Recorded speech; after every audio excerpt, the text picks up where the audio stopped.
ओम शांति। आज 24 जून 2023।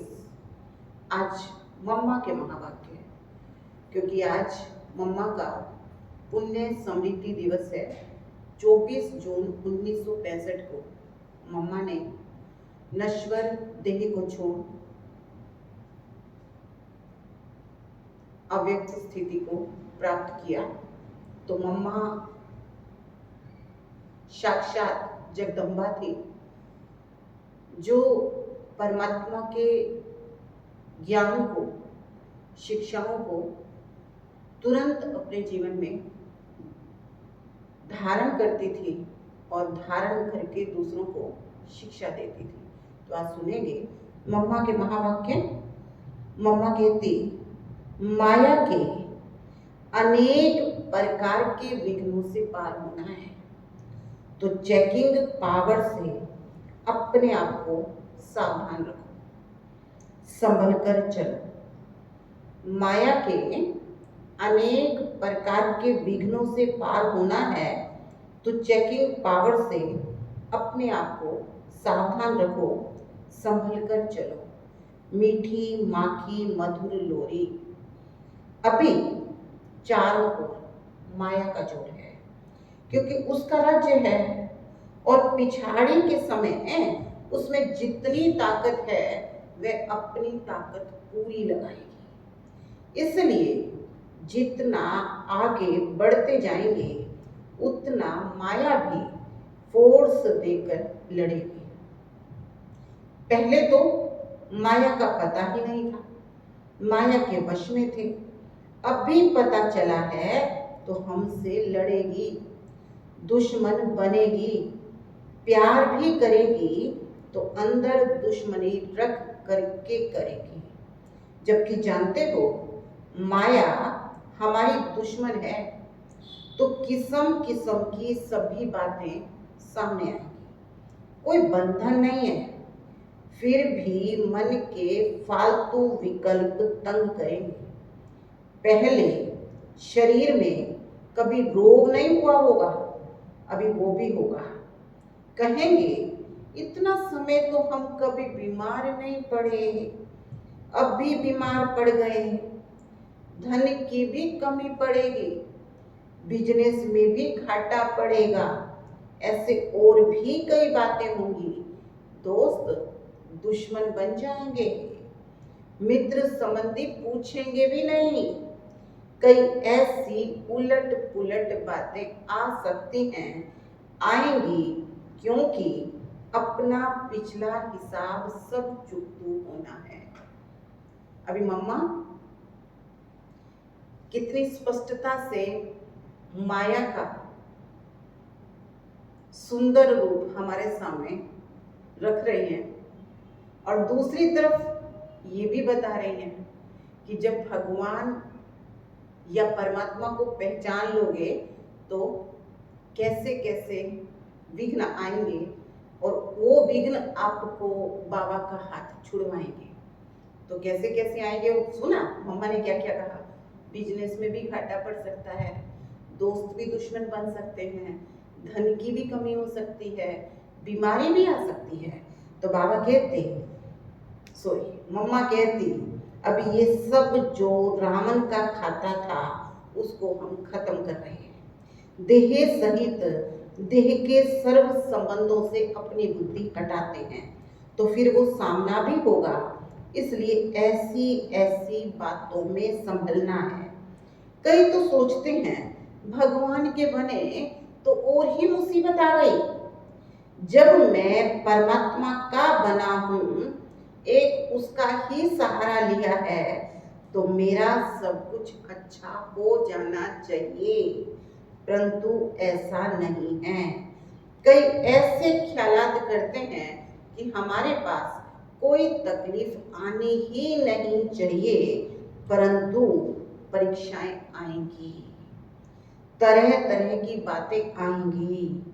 तो ऐसा ख्याल नहीं करना कि शायद मुझे भगवान ही नहीं मिला है।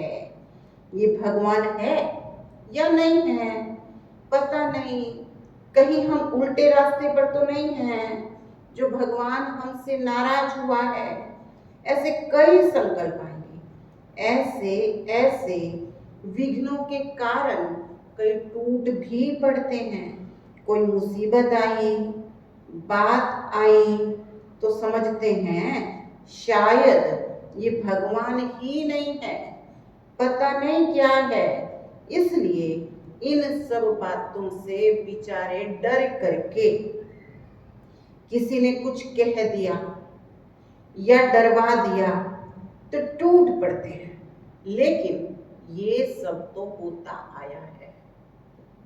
मम्मा कितनी कितनी स्पष्टता से कह रही है कि जो परीक्षाओं से डर जाते हैं वही भगवान का हाथ छोड़ते हैं। वो कभी, क्योंकि बातें कैसे आएंगी, किसी ने कुछ कह दिया, या फिर बुद्धि के अंदर ये विचार चले कहीं हम उल्टे रास्ते पर तो नहीं हैं, या किसी से डर गए तो बाप का हाथ छोड़ देते हैं। लेकिन मम्मा क्या कहती, ये सब तो होता आया है। ये भी बाप बतला देते हैं, इन सब का मूल कारण है देह अभिमान। देह अभिमान के कारण कहाँ तो काम की गोली, कहाँ क्रोध की, कहाँ लोभ की, कहाँ मोह की, और कहीं कहीं अनेक प्रकार के संशय की गोली लग जाती है। ऐसी बातें लाकर माया हटाने की कोशिश करेगी। ये सब माया के पास सही मार्ग से हटाने के अस्त्र शस्त्र हैं। बुद्धि में उल्टी उल्टी बातें ले आना, उल्टी बुद्धि बनाना, ये तो माया का काम है। इसमें ही तो अपने को संभलना है, इसमें ही तो अपनी हिम्मत रखनी है। इसके लिए बाप कहते हैं, मेरे से बुद्धि योग रखो तो तेरी बुद्धि उल्टी ना बने। क्या कहा बाबा ने, मम्मा याद दिला रही है, बाबा कहते मेरे से बुद्धि योग रखो तो तेरी बुद्धि उल्टी ना बने, झट से उसको चेक कर सको। स्वयं को चेक करने की पावर चाहिए, तो चेकिंग पावर से अपने को सावधान रखो और फिर उसी सावधानी से अपने को पार करो। यही माया के अनेक प्रकार के विघ्न हैं, इन्हीं से पार होना है। बाकी ऐसा नहीं कि अभी हमारा सब कुछ ठीक हो जाए, नहीं, अभी पार होना है। अभी जो हमारा ये जन्म है इसमें हमको बदलना है, इसी में मेहनत की आवश्यकता है। सब कुछ अभी आराम से मिल जाए तो फिर तो हम समझेंगे यहाँ तो स्वर्ग है, यहाँ तो बैकुंठ है, फिर तो स्वर्ग याद करना भूल जाओगे। इसलिए बाप कहते ये थोड़ी सी अंदर की मेहनत है, इसमें बाहर से कुछ नहीं करना। ये विघ्न आते हैं, ऐसी ऐसी बातें आएंगी, इन सब बातों में अपना निश्चय अटल रख करके अपना पुरुषार्थ करना है, सावधान रहना है। फिर दूसरों को भी सावधान किया जाता है कि गिरने वाले इस तरफ से फिसलते हैं। जो फिसल रहे हैं ना, उनका उदाहरण देकर के दूसरों को भी सावधान किया जाता है कि गिरने वाले इस तरह से फिसलते हैं, तो अपने को फिसलने से बचाना है। चलते चलते कोई काम विकार के कारण फिसले, कोई क्रोध के कारण फिसले, कोई मतभेद में आकर फिसले, यहाँ ही तो गिरते हैं। तो हमें गिरने से संभलना है। मन में अनेक प्रकार के संकल्प विकल्प आएंगे, इन सब बातों को यथार्थ रीति समझना है कि सब बहुत जन्मों का उल्टा खाता जो बना हुआ है वो अभी एक जन्म में चुकाना है। इस एक जन्म में हम बहुत जन्मों का खाता चुकाने का पुरुषार्थ करते हैं। बहुत जन्मों के कर्जदार अगर अभी नहीं आएंगे तो कब आएंगे? 63 जन्मों से हमने कर्जा ले रखा है, तो वो सारे कर्जदार माया भेज रही है। तो बाबा कहते कि बहुत जन्मों के कर्जदार अगर अभी नहीं आएंगे तो कब आएंगे? क्योंकि हम जन्म जन्म उनके थे। अनेक जन्मों का खाता स्टॉक होता आया है। कभी किसी जन्म में थोड़ा थोड़ा चुकाया भी होगा, फिर भी जो कुछ बचा हुआ है इसी एक जन्म में पूरा हिसाब किताब चुकाना है। माया भी देखती है, अगर अभी ये पूरा कर्जा नहीं चुकाएंगे तो फिर कब चुकाएंगे, इसलिए वह घेराव भी करेगी। कई जन्म के कर्जदार निकल आएंगे। समझ में आएगा हमने अभी तो ऐसा कुछ किया ही नहीं है, फिर ये हमारा दुश्मन क्यों बन गया है, ये बात ऐसी क्यों आई है, ये रोग क्यों हुआ है, ये बात क्यों हुई। परंतु नहीं, सब प्रकार की परीक्षाएं अभी ही आएंगी। अभी इन सब बातों से अपने को संभलना समझना, यही तो नॉलेज है। ज्ञान तो इसी का नाम है। कर्म की गति क्या है, ये सब बाप विस्तार से बताते हैं। कर्म का हिसाब कैसे बनता है, कैसे बिगड़ता है, कैसे संवरता है, और संवर करके फिर क्या बनते हो, ये सब बातें बाप बैठकर समझाते हैं। क्योंकि हमारे पास सारे कर्म की नॉलेज है। हमारे किन कर्मों से दुर्गति हुई है, उससे कैसे छूटें, कैसे हमारी गति फिर सदगति होगी, इस पूरी नॉलेज की गति का चक्र बाप ने समझाया है। जिसके पास पूरा ज्ञान है वो कभी हिलेगा नहीं। अगर नॉलेज की कमी है तो हिलेगा, उसके पांव ढीले होंगे, फिर आश्चर्यवत पशंती सुनंती कथंती भागंती, ज्ञान सुनने वाले, दूसरों को सुनाने वाले, साक्षात्कार करने वाले सब प्रकार के टूट पड़ते हैं। ये सब भी होता है, इसलिए इन सब बातों में संभलने के लिए सावधानी दी जाती है। अपने पांव कैसे मजबूत करने हैं, उसी मजबूती के लिए बाप किस्म किस्म से समझाते हैं। क्योंकि अभी मजबूत पांव रख करके बाप से पूरा पूरा अधिकार पाना है। तो अधिकार पाने वालों को ये बतलाते हैं कि इन्हों को कितना हिम्मत, कितने भरोसे से, बल से काम लेना है।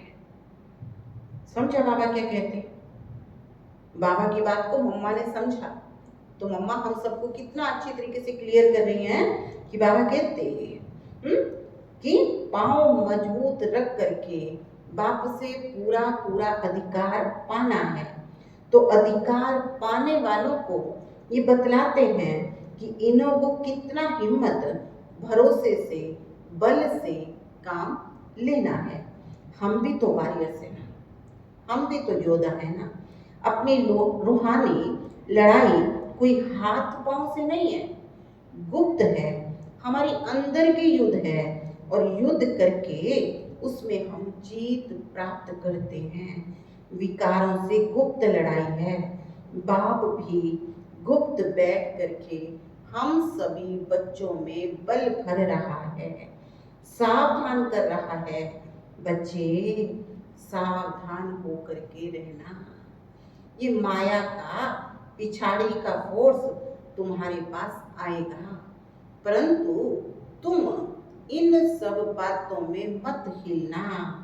इन बातों को समझ करके अपने पुरुषार्थ को बहुत हिम्मत से और धारणाओं के साथ चलना है। उसमें अपना उल्लास उमंग रखते हुए उसी नशे और खुशी से आगे बढ़ने का पुरुषार्थ करते रहना है। इसमें कोई दुख अशांति की बात नहीं है। अभी लाचारी वाला पुरुषार्थ नहीं करना है। कई ऐसे चलते हैं जैसे दूसरों पर मेहरबानी करते हैं। समझे बाबा क्या कहते हैं?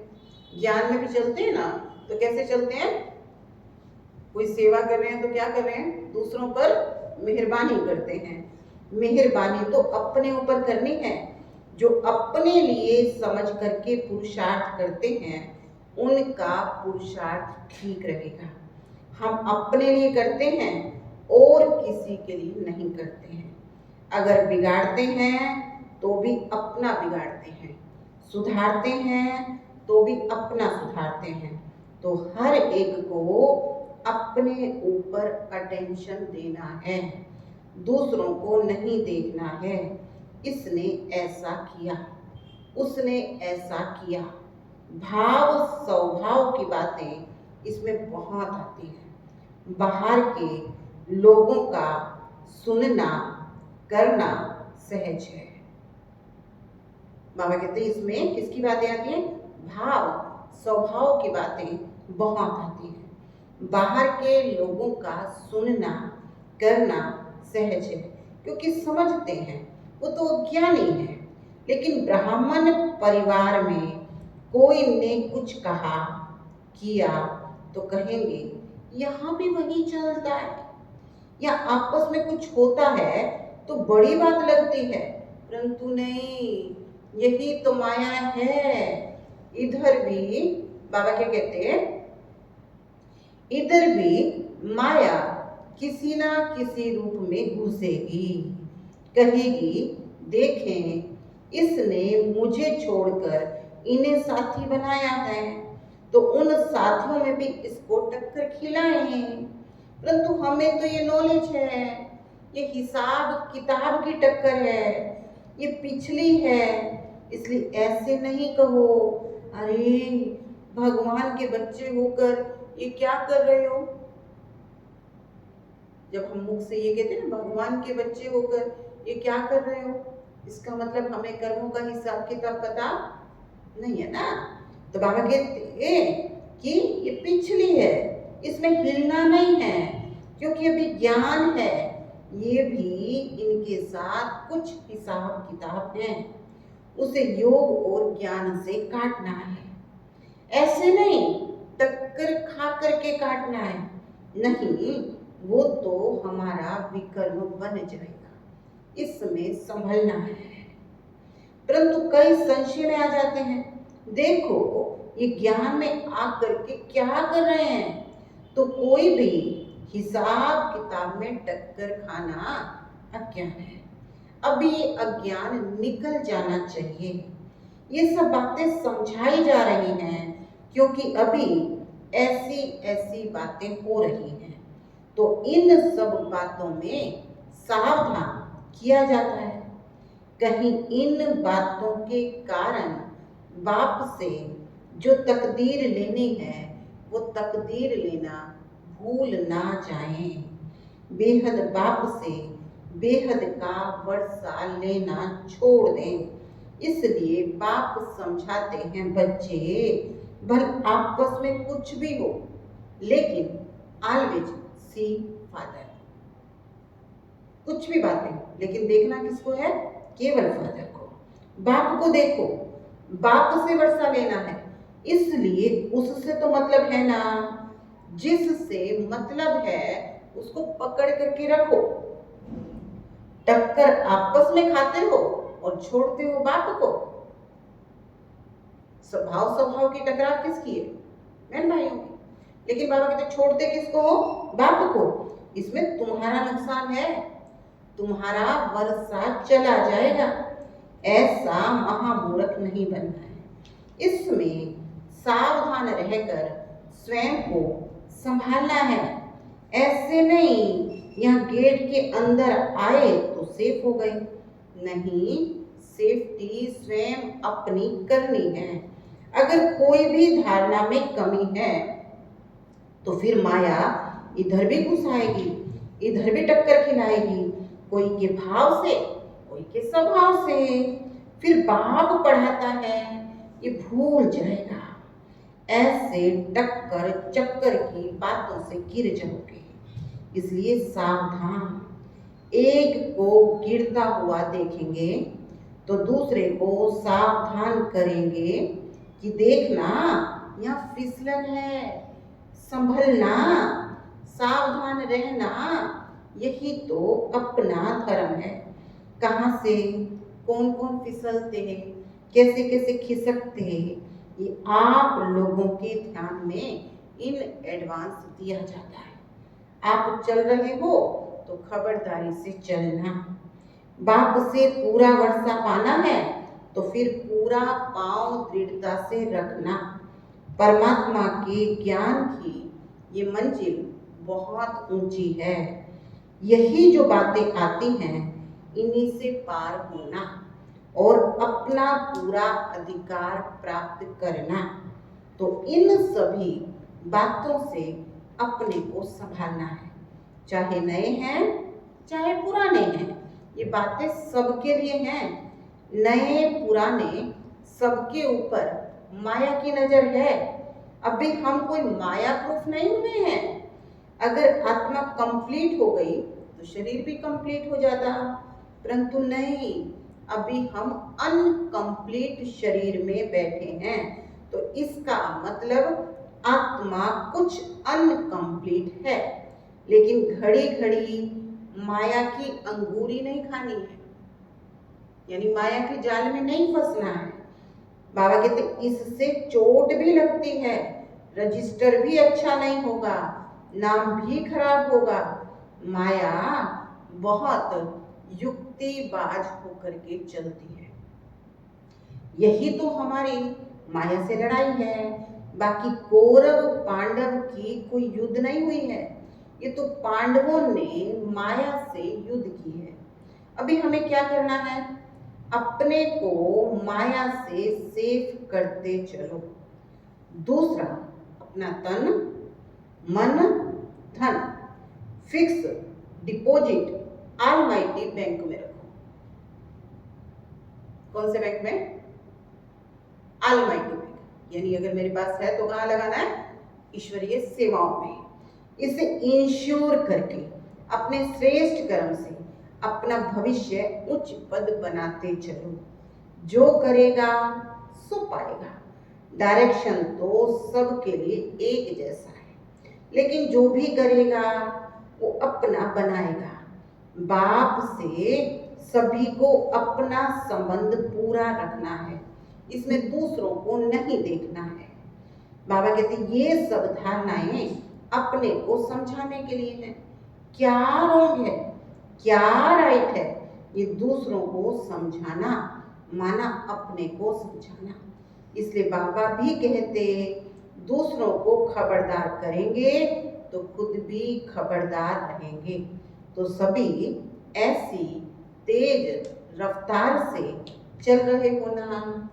अच्छा, बाकी सारे दिन की दिनचर्या का, बाबा की याद का, सर्विस का पूरा चार्ट रखते चलो। शरीर निर्वाह के लिए जो काम करते हो वो भी करना है, लेकिन लोभ लालच बहुत नहीं रखना है। अपने पेट की आजीविका जितना काम चलाना है। बाकी जो टाइम है बुद्धि बल से तन मन धन ईश्वरीय कार्य में लगाने से फायदा ही फायदा है, क्योंकि उससे अभी जमा होगा। तो बाप कहते हैं बच्चे अभी अपना जमा करो, जिससे तुमको 100 गुना 1000 गुना होकर के मिले। अच्छा, मीठे मीठे बहुत सपूत बच्चों प्रति और ऐसे अच्छी तरह जो सावधान रह करके चल रहे हैं, ऐसे बच्चों प्रति बाप दादा और माँ का याद प्यार और गुड मॉर्निंग। हम रूहानी बच्चों की रूहानी जगदम्बा माँ को याद प्यार और नमस्ते। वरदान है, बिंदु रूप बाप की याद से हर सेकंड कमाई जमा करने वाले पद्मा पदम पति भव। आप बच्चे एक एक सेकंड में पद्मों से भी ज्यादा कमाई जमा कर सकते हो। जैसे एक के आगे एक बिंदी लगाओ तो 10 हो जाता, फिर एक बिंदी लगाओ तो 100 हो जाता। ऐसे एक सेकंड बिंदु रूप बाप को याद करो। सेकंड बीता, बिंदी लग गई। इतनी बड़ी कमाई जमा करने वाले आप बच्चे अभी पद्मा पदम पति बनते हो, जो फिर अनेक जन्म तक खाते रहते हो। ऐसे कमाई करने वाले बच्चों पर बाप को भी नाच है। स्लोगन है, बिगड़े हुए कार्य को, बिगड़े हुए संस्कारों को, बिगड़े हुए मूड को शुभ भावना से ठीक कर देना, यही श्रेष्ठ सेवा है। तो आज का होमवर्क है, मैं पद्मा पदम पति हूँ। ओम शांति।